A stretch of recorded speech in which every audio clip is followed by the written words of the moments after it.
The NEPSAC Girls Championships have come to a close. I'm Evan Marinovsky, joined by Patrick Donnelly, who was down at Taft on Sunday for all three games. He just got back. We're recording this Monday. The dust has settled. We finally caught up on everything. There was just so much work from the one day and the whole week of prep. Now the sprint is over. Coverage obviously will continue. There will be more content. But let's start with the Elite Eight. Loomis Chaffee wins the Elite Eight over Phillips Andover in a game that you loved. You were raving about this game to me. What did you think, and sort of what were your takeaways? Yeah, I mean, maybe it was because it was like the last game of a long but fun, very fun day, very long day. It's always a fun day. It's very long, obviously. Yeah, so I stayed at my brother's in New Haven. Just say I don't want to drive from Boston to Taft in one day. I get back and the first thing he says to me is, "You look haggard." Not even like tired, like haggard. I was like, "Whoa." But oh my God, what a game! I was expecting fireworks. And like we got them, like it was 5-3 final. Loomis wins it, their first title in any division since '89.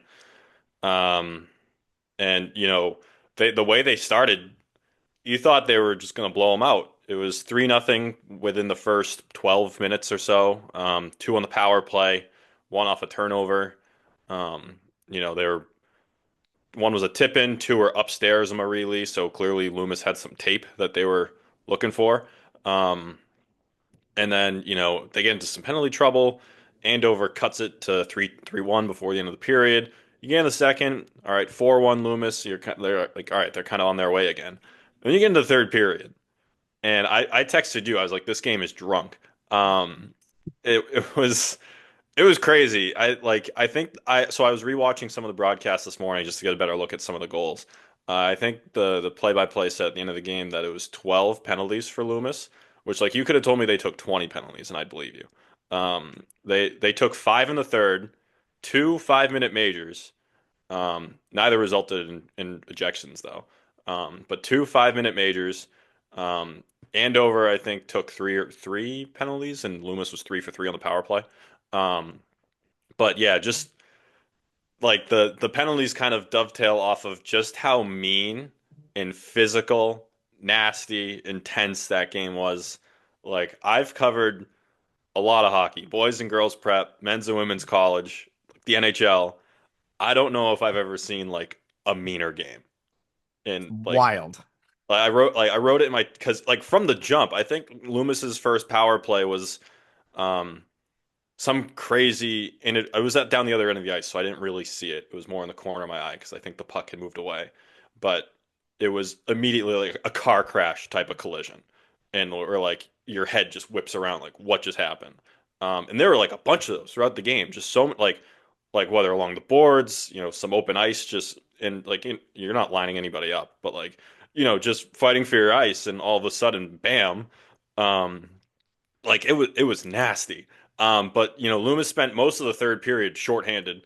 Hat tip to Megan Hosman, Carly Dan, Katie Collins, who was in and out of the box. All 3 of them, I think, took penalties in the third. But Dan and Collins, 2 5-minute majors. Hosman like hardly left the ice in the final 10 minutes. Annie Schwartz back there switching back to defense for a little bit. Just that they were able to survive that. Andover is having all these power plays. Eventually it's 4-3. You're like, oh my God, they might actually do this. And then like less than a minute after they made it 4-3, Megan Duplanty goes down, picks the top corner, 5-3, and then it's just a survive, bend, don't break type of finish. And they did it. Adeline Roper had save of the game on Caroline Averill right at the very end, like 30 seconds left, something like that. Rebound in front all day, like the entire net to shoot at. Right or left pad comes out of nowhere, kicks it out, and that was the ceiling save. Just a wild game. For over 20 years, Eric Nate's Euro Hockey has been helping hockey players of all ages develop their individual skills and improve on all aspects of their game. Through structured drills and innovative training equipment, Eric Nate's Euro Hockey's intense on-ice instruction challenges each student to be the best at their ability. Find a hockey clinic or summer camp that is right for you today at nateshockey.com. That's NATES hockey.com. Eric Nates Euro Hockey, train to be the best.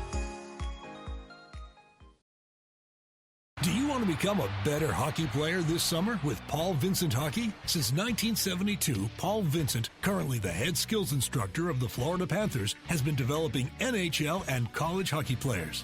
Paul Vincent stands by his saying, there's always room for player development. Players such as Patrick Kane, Jonathan Taves, Keith Yandel, Matt Grzelcyk, Patrick Sharp, Adam Oates, and many more have trained with Coach Vincent and his staff and have outstanding results. Join Paul Vincent this summer at one of his 4 Massachusetts locations, Canton, Saugus, Middleton, and Falmouth on Cape Cod. To reserve your spot today, go to pvhockey.com or call 978-807-4070. That's pvhockey.com or call 978-807-4070. Paul Vincent is ready to get back to work this summer. Are you? Do you want to skate fast? For 50 years, Laura Stam instructors have taught youth players to pros how to skate correctly, powerfully, and fast. Players who attend Laura Stam power skating programs learn how to skate fast by learning how to execute every maneuver in hockey. They become powerful, stable, efficient, and explosively fast skaters.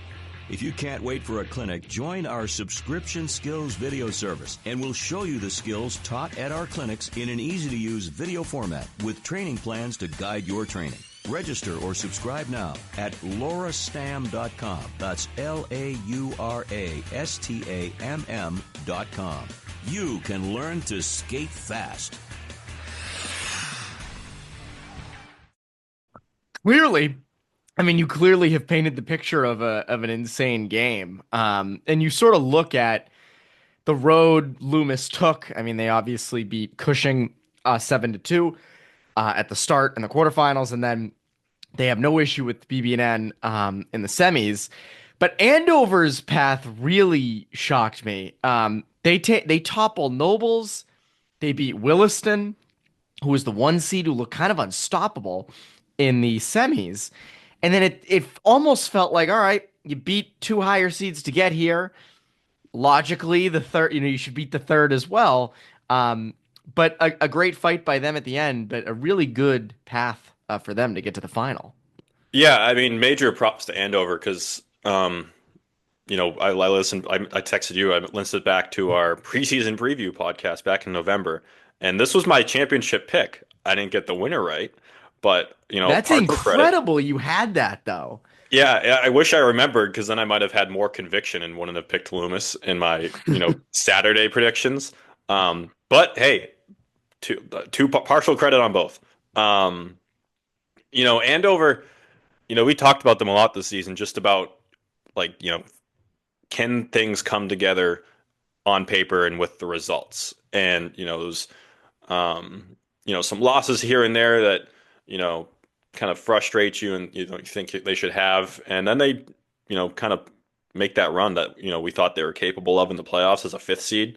And playing kind of games that you're wondering if they'd be able to play, with as high flying, as skilled and fast that they can play.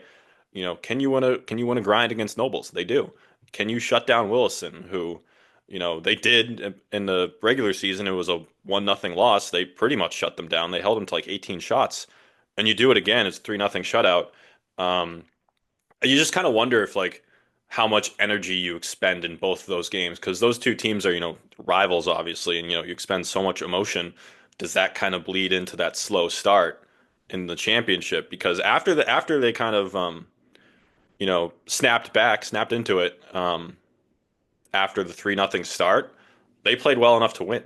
It's just, the start was just too much to overcome. Yeah, I agree with you. And I think that obviously showed in that game. And then let's move over to the large school bracket. Deerfield, a number 2 seed, beats Tabor, a number 5. How about that? A 2 and a 5 for large and the Elite 8. A good win for Deerfield and just sort of shut down Tabor, right? I mean, I think Tabor was the better team in that first period and kind of towards the end there. Deerfield was, they got timely saves out of Campbell Croate, who, we talked about a lot I did in my previews and my predictions as probably the best goalie in the large school field. And Tabor kind of, you don't want to compare them to a team that won 2 games in the MIA, but we Oh, talked here about we that sort of go. Here Longmeadow we go. energy. I love that it always comes back to Longmeadow in Division Well, Two just MIA the girls. fact, we talked about it before the tournament where, um, Tabor just had such a tough road, and they've been able to sort of grind these teams down in their wins. We saw it in their first 2 games in the tournament, and can they kind of do the same to Deerfield, who's, wasn't the most high flying team like a Williston, but an elite eight caliber team. And Deerfield got it done. They like we said, Campbell Croate was huge. Ali Corriere with a really timely goal on the power play through 5 bodies, somehow found a way in off the post. That was kind of great goalie do, especially like Avery Olson was awesome. That was kind of the only way either of them was going to blink, probably through a screen or a dirty goal. And Deerfield just bent don't break, or bent didn't break down the end and ice it with an empty netter. In Deerfield, again, we see this sometimes. These teams that go on to win these tournaments will have sort of a close call in the quarters, and they needed OT to beat Milton. Then they beat Kent 3-1. Kent had upset Berkshire. But I find it a little more interesting. It's sort of like with Andover. Tabor beat Thayer in OT. And Tabor also beat Phillips Exeter. And it sort of goes back to, do you think it's sort of a similar thing as you just said with Andover, where it's like you expend so much energy on those 2 games that come the final, it might not be there as much as you would have hoped, or was Deerfield just better? It's tough. I think they were, you know, I both teams played well enough to win. It was just which goalie blinked first, and the thing about Tabor was, just from an offensive standpoint, like fighting such an uphill battle in the quarterfinals and the semifinals. Like Exeter, their first line's so high flying. Thayer's deep. They got Morgan McGathey, like almost an Elite Eight team. So you got to play such a style where you shut them down and have to cash in timely opportunities where you know is that was that all the energy you expended before the championship? But I mean, clearly not, because they started really well. It's just you know Olsen blinked first, and And like then a goal she never saw either. I don't think, because I was pretty good angle sort of behind her net. I don't think she ever saw it. it's tough, especially in a championship game like that. And then you get into the small school, third straight year. Might as well just name the trophy after New Hampton at this point. New Hampton beats St. Mark's 4-1. What'd you think of that one? Yeah, I mean, St. Mark's, they had some chances to really like send a message early in that game. I think, they executed their game plan really well on the forecheck. New Hampton had some struggles early breaking the puck out, bunch of regroups, looping back, some kind of iffy giveaways. There was one right up the middle to, might have been Ella Lefebvre. I wrote it. I don't remember who it was, though. Maybe Hannah Macron, but The games start to blend yeah, together at some point. yeah, It's giveaway crazy. right up the middle on the breakout. St. Mark's player coming in off the bench and golden opportunity in the slot. And Ellie Vincent, who didn't see the highest volume of shots, although there were times where she saw some high quality shots. That was one of her saves of the game. Casual with the glove, staring down a wide open chance in the slot. And if St. Mark's takes that 1-0 lead and can kind of grind it away, that probably would have been their path. And, Jackie Wright had a hell of a game. And 4-1 isn't indicative, because there was the longest time where, she's playing so well. And you're like, if St. Mark's can just find a way to tie this and she can keep it up, maybe they'll have a chance. But, New Hampton's just so deep. We talked about it. They were fifth in our preseason rankings, I think. They're, Elite Eight caliber roster. And, they had some ups and downs around Christmas and an Andover loss that, they really harped on as a turning point to their season, where I think they went undefeated the rest of the way, like 12 straight, something like that. Where, that's just a team that knows how to close out those games where their juniors and seniors have now won 3 of these. It's tough to, when you give a little bit to a team like that, it's tough to dig yourself out of that hole. Yeah, and what a run from Jackie Wright for St. Mark's. A Yeah. shutout in both first, the quarterfinal and then the semifinal game too. Yeah, she was unbelievable. Kelsey Baker on New Hampton, I wrote it in my kind of my recap and takeaways. Kelsey Baker had 4-5 grade A opportunities in the first and second periods.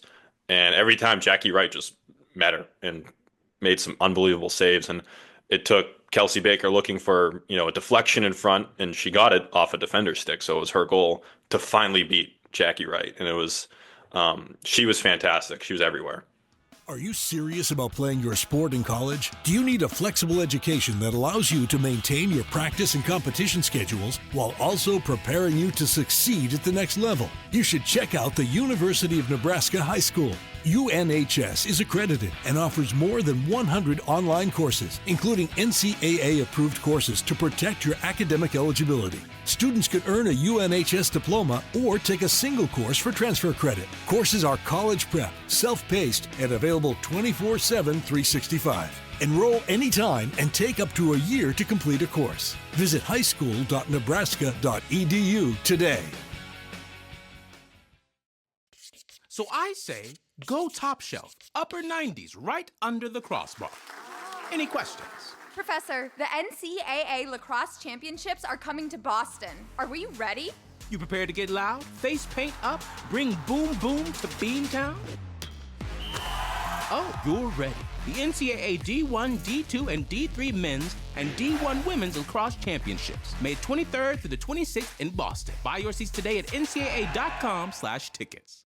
So any overarching thoughts that we haven't touched on yet for these three games and sort of what you thought of the playoffs as a whole? Well, I can't say it went as expected because I didn't do that well in my predictions. I went 2 for 3 in the championships though. So did I. I had New Hampton. I got a little revenge from last year going 0 for 3. I had New Hampton. I had Loomis, although you can, call me a flip-flopper or whatever for not sticking with my preseason pick. No, I'm just the level of hockey and, kind of what I said going into the season where it felt like it was just really deep all around the NEPSAC. Anybody can beat anybody, and we saw those throughout the tournaments. You had a 6 in BB&N beating a 3 in Dexter. You had 5 and 4s beating 5 and 4s everywhere else, and a 6 seed in St. Mark's who hand up, I didn't give them much of a chance in the small school tournament making a run like that. It was their first wins in the the quarterfinals win was their first playoff win since I think 97 when they last won a title. Really kudos to them. And only one seed made championship day. So that too. No chalk except for that. And even then that was a 1 versus 6. You can hardly call that bracket chalk. No, I agree. Pat, this has been fun. That's the girls' NEPSAC Championship Day recap. We will have more. We'll have a boys' championship video as well. We obviously have a lot coming on the website, breaking down the seasons. We're going to have more coverage throughout. So yeah, that's Pat Donnelly. I'm Evan Marinovsky. We will see you next time.